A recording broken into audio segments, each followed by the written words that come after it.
Halo, perkenalkan nama saya Ayu Lestari. NPM saya 122C0016. Saya dari kelompok 8. Perkenalkan, nama saya Muhammad Zakaria, NPM 122C0027 dari kelompok 8. Halo, perkenalkan, nama saya Nur Fauzawati, NPM 122C0051, saya dari kelompok 8. Oh, hi guys. My name is Dibayu Putulestari. NPM saya adalah 122C0014.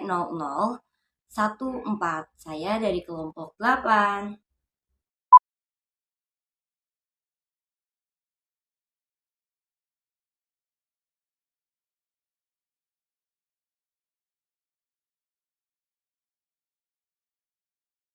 Kita lanjut ke materinya. Yang pertama itu ada struktur anggaran kesehatan. Nah, kalian tahu nggak sih apa itu struktur anggaran kesehatan? Struktur anggaran kesehatan adalah besarnya dan alokasi dana yang harus disediakan untuk penyelenggaraan pelayanan pada kesehatan. Penganggaran kesehatan merupakan proses penyusunan anggaran biaya yang dibuat untuk mencapai tujuan organisasi pada pelayanan kesehatan. Nah, tujuannya ini agar penganggaran kesehatan ini mencapai berbagai tujuan penting dari pembangunan kesehatan di suatu negara. Kemudian, anggaran kesehatan yang digunakan untuk belanja kesehatan dapat berasal dari pendapatan asli daerah atau disingkat dengan PAD, dana perimbangan, dan juga ada dana transfer loh. Anggaran kesehatan menurut Undang-Undang Nomor 36 Tahun 2009 mengenai kesehatan pada pasal 170 pembiayaan kesehatan. Nah, besaran anggaran kesehatan pemerintah dialokasikan minimal sebesar 5% dari anggaran pendapatan dan juga belanja negara di luar gaji. Besar anggaran kesehatan pemerintah, daerah, provinsi, kabupaten, atau kota dialokasikan itu minimal 10% dari anggaran pendapatan dan belanja daerah di luar gaji. Diprioritaskannya ini untuk kepentingan pelayanan publik yang besarnya sekurang-kurangnya itu 2/3 dari anggaran kesehatan dalam anggaran pendapatan dan belanja negara dan anggaran pendapatan dan belanja pada daerah. Ditujukannya itu untuk pelayanan kesehatan di bidang pelayanan publik lebih khusus ya, terutama bagi penduduk miskin, kelompok lanjut usia, dan anak terlantar. Anggaran kesehatan. Kemudian yang selanjutnya materi ini, macam-macam anggaran. Ada apa aja sih? Oke, kita simak. Yang pertama itu adalah kegunaan, teman-teman ya. Kegunaan anggaran ini itu bersifat rutin ya. Eh, Kenapa sih bersifat rutin? Karena segala pengeluaran yang selalu ada setiap bulannya, termasuk gaji pegawai, perawatan infrastruktur, dan juga sebagainya lah ya, yang dikeluarkan setiap bulan. Yang kedua itu adalah anggaran pembangunan, mencakup pemenuhan kebutuhan yang dapat memberikan nilai tambah bagi instansi. Kemudian yang kedua ini ada hierarki pemerintah, teman-teman. Anggaran pemerintah pusat APBN atau DAU, dana alokasi umum, anggaran pemerintah daerah tingkat APBD 1 dan 2 atau PAD, pendapatan asli daerah. Dan yang terakhir itu adalah anggaran dekonsentrasi dari alokasi provinsi dana bantuan untuk penduduk miskin. Yang ketiga ada penanggung jawab anggaran. Nah, di sini ada beberapa poin. Yang pertama itu adalah anggaran Departemen Kesehatan, anggaran Departemen Pendidikan Nasional, anggaran Departemen Dalam Negeri. Yang keempat ada penerimaan dan pengeluaran. Nah, di sini ada penjabarannya lagi nih, teman-teman.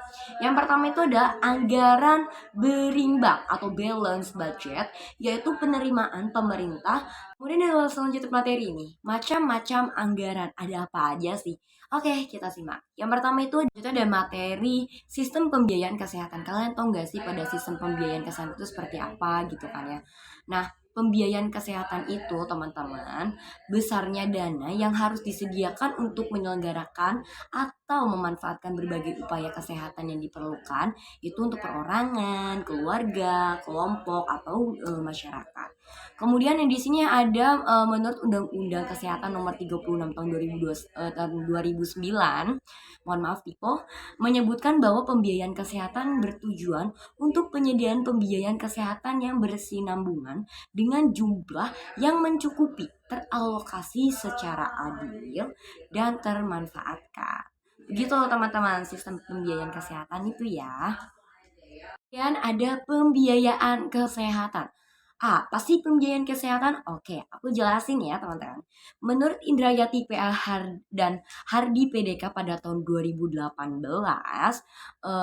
beliau mengatakan bahwasannya pembiayaan yang dialokasikan untuk kesehatan dikatakan baik apabila dalam penyelenggaraan pelayanan kesehatan itu sesuai dengan kebutuhan teman-teman. Jumlahnya mencukupi, dapat dimanfaatkan sebagaimana mestinya, sehingga tidak terjadi pembengkakan biaya yang berlebihan. Begitu ya teman-teman. Kemudian ada jenis sistem pembiayaan kesehatan. Ada 2 macam ya teman-teman. Yang pertama itu ada fee for service. Nah, fee for service ini merupakan sistem pembayaran berdasarkan layanan di mana pencari layanan kesehatan itu berobat lalu membayar kepada pemberi pelayanan kesehatan. Jadi kayak ada interaksi lah ya. Kemudian kedua itu adalah health insurance ya. Sistem pembayaran yang dilakukan oleh pihak ketiga atau pihak asuransi setelah pencari layanan kesehatan berobat. Sistem health insurance ini dapat berupa sistem kapitasi dan sistem diagnosis relate group atau DRG sistem, atau di Indonesia itu semacamnya itu adalah pertama asuransi, kemudian ada BPJS ketenaga kesehatan, dan juga masih banyak lagi ya teman-teman ya. Mungkin itu dari aku teman-teman, dilanjut sama teman aku. Kemudian ada jenis. Selanjutnya ada sumber dana dalam pembiayaan kesehatan. Yang pertama itu ada anggaran dari pemerintah. Nah, anggaran dari pemerintah ini berarti dana yang dibayarkan untuk pembiayaan kesehatan kita seluruhnya dari pemerintah, atau subsidi dari pemerintah untuk biaya kesehatan kita. Contohnya itu, pada saat kita pergi ke pelayanan kesehatan dengan menggunakan BPJS yang gratis dari subsidi pemerintah. Nah, di situ kan pada saat kita ke pelayanan kesehatan, kita memeriksakan kesehatan kita tidak dikenakan biaya atau gratis. Jadi, itu merupakan contoh dari sumber dana yang berasal dari anggaran pemerintah. Yang kedua, ada anggaran dari masyarakat. Nah, anggaran dari masyarakat ini berarti dana yang dibayarkan untuk pelayanan kesehatan itu berasal dari diri kita sendiri atau dari masyarakat sendiri yang melakukan pemeriksaan ke pelayanan kesehatan. Contohnya, apabila kita sakit terus kita ke pelayanan kesehatan, nah setelah itu kita membayar jasa dari pelayanan kesehatan tersebut. Nah, itu merupakan anggaran dari masyarakat. Yang ketiga, ada bantuan dari luar dan dalam negeri. Selanjutnya ada pembayaran. Di sini ada pembayaran berbasis biaya, dibagi menjadi 5. Yang pertama itu ada reasonable. Reasonable ini biaya dari satu penyedia layanan melawan dengan penyedia layanan yang lainnya. Dalam hal ini, payor yang mengatur batasan dalam menentukan besarnya pembayaran. Yang kedua ada efisiensi. Efisiensi ini tertuju pada pertanyaan kesesuaian biaya pelayanan dari tiap unit yang menyumbang. Nah, yang ketiga ada cash mix. Cash mix ini berarti pembayaran berbasis biaya ini berputar dalam pemenuhan syarat pasien. Yang keempat ada staff mix. Staff mix ini lebih terkait dengan kesesuaian siapa yang menyediakan pelayanan tersebut. Yang terakhir ada service mix. Service mix ini lebih terfokus pada ketepatan perawatan. Di sini ada elemen pembiayaan kesehatan, dibagi menjadi 3. Yang pertama ada dana. Digali dari sumber pemerintah, baik dari sektor kesehatan dan sektor lainnya yang terkait dari masyarakat maupun swasta, serta sumber lain yang digunakan untuk mendukung pelaksanaan pelayanan pembangunan. Yang kedua itu ada sumber daya. Pembiayaan kesehatan terdiri dari SDM pengelola, standar, regulasi, dan kelembagaan yang digunakan secara berhasil guna dan berdaya guna dalam upaya penggalian, pengalokasian, dan pembelanjaan dalam kesehatan. Terus yang ketiga ini ada pengelolaan kesehatan. Prosedur atau mekanisme pengelolaan dana kesehatan adalah seperangkat aturan yang disepakati dan secara konsisten dijalankan oleh para pelaku pembiayaan kesehatan. Selanjutnya ada hubungan perencanaan. Next ada perencanaan dan penganggaran. Perencanaan dan penganggaran merupakan salah satu di antara kegiatan manajemen guna melaksanakan visi suatu organisasi yang telah ditetapkan. Perencanaan kesehatan yang baik akan memberikan arah bagi pelaksana dan stakeholder dalam pelaksanaan kegiatan untuk jangka waktu tertentu dan dapat dijadikan sebagai alat untuk evaluasi.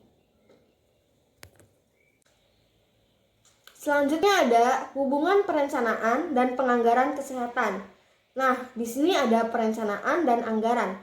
Menurut Drucker, perencanaan adalah suatu proses kerja meliputi pengambilan keputusan yang bersifat pokok dan penting yang akan dilaksanakan secara sistematik. Sedangkan anggaran adalah ungkapan keuangan dari program kerja untuk mencapai sasaran dalam jangka waktu yang telah ditentukan.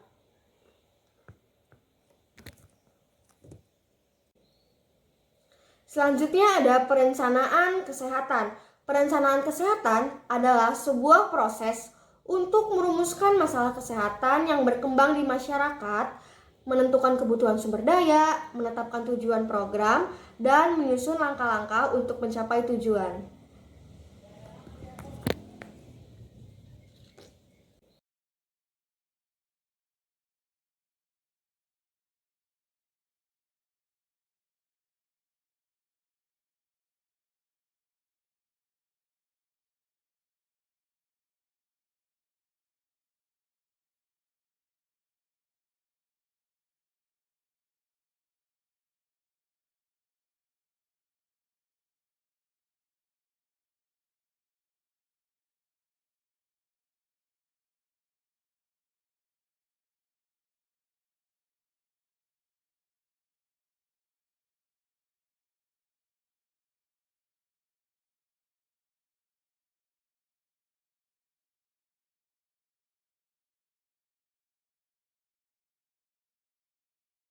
Pendekatan penyusunan anggaran dibagi menjadi dua. Yang pertama yaitu top down dan yang kedua itu bottom up.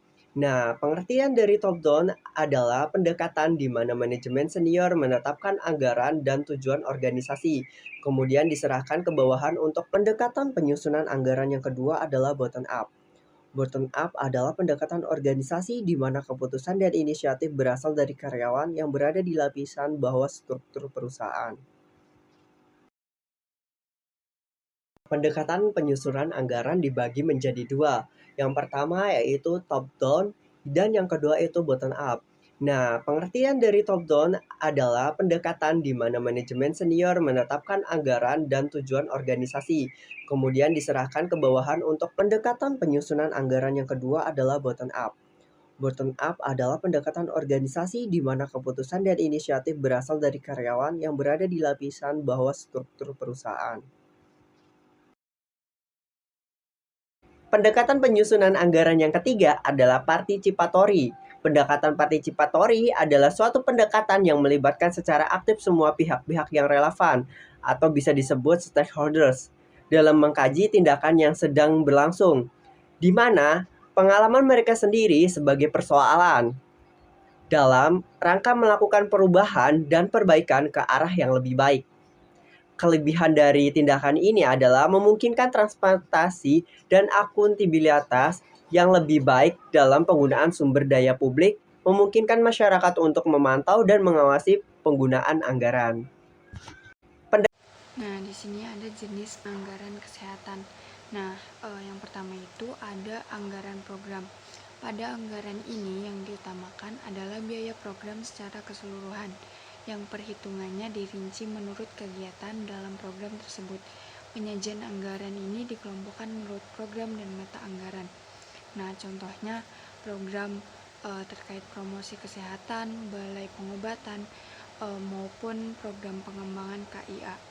Terus yang kedua itu ada anggaran hasil atau performance budget, di mana caranya dengan memperkirakan hasil yang didapat atau yang dicapai.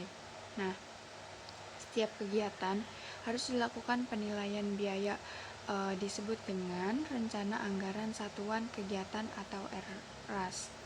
Nah, RAS ini dapat ditentukan besar biaya satuan atau yang disebut unit cost dan dapat digunakan untuk menilai efisiensi dan efektivitas program yang sama tempat berbeda dengan membandingkan besar kecilnya biaya satuan dan kunjungan yang meliputi rawat jalan dan rawat inap. Nah, di sini ada jenis. Terus yang ketiga itu ada anggaran sistem atau sistem budget, di mana perencanaan anggaran sistem ini didasarkan pada suatu sistem tertentu. Salah satu sistem yang cukup terkenal yakni PPBS atau Planning Programming Budgeting System. Nah, sistem ini juga dikenal dengan sistem perencanaan dan penyusunan penganggaran. Terus yang keempat ada anggaran baris atau line item budget. Nah, anggaran baris ini disusun menurut butir dan disesuaikan dengan struktur anggaran yang merupakan akumulasi seluruh program. Struktur anggaran dibedakan atas anggaran untuk investasi, anggaran operasional, dan anggaran pemeliharaan. Pada beberapa program ditambahkan anggaran untuk promosi atau pemasaran dan transportasi. Di sini ada hubungan perencanaan dan penganggaran kesehatan. Yang pertama, keterkaitan dan ketergantungan. Perencanaan kesehatan tanpa anggaran yang tepat tidak dapat direalisasikan. Sebaliknya, anggaran yang tidak didasarkan pada perencanaan yang baik cenderung tidak efisien dan bakal tidak efektif. Terus yang kedua ada pengarahan sumber daya. Daya rencanakan kesehatan menentukan prioritas dan arah penggunaan sumber daya, sementara anggaran menyediakan alat untuk mendanai atau mewujudkan prioritas tersebut.